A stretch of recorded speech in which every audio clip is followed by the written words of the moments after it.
ভিড় করেছে রংমশালির দলে, কেউ বা জলে কেউ বা তারা স্থলে।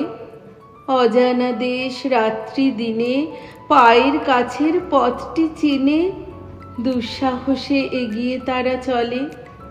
কোন মহারাজ রথের পরে একা, ভালো করে যায় না তারে দেখা। সূর্য তারা অন্ধকারে ডাইনে বাঁয়ে উঁকি মারে, আপন আলোয় দৃষ্টি তাদের ঠেকা। আমার মশাল সামনে ধরি না যে, তাই তো আলো চক্ষে নাহি বাজে। অন্তরে মোর রঙের শিখা চিত্তকে দেয় আপন টিকা, রঙিনকে তাই দেখি মনের মাঝে।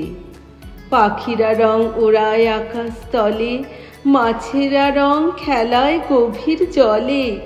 রং জেগেছে বনসভায়, গোলাপ চাঁপা রঙন জবায়, মেঘেরা রং ফোটায় পলে পলে। নীরব ডাকে রংমহলের রাজা, হুকুম করেন রঙের আসর সাজা। অমনি ফাগুন কোথা হতে ভেসে আসে হাওয়ার স্রোতে, পুরানোকে রাঙিয়ে করে তাজা। তাদের আসর বাহির ভুবনেতে, ফেরে সেথায় রঙের নেশায় মেতে। আমার এ রং গোপন প্রাণে, আমার এ রং গভীর গানে, রঙের আসর ধ্যানে দিপেতে।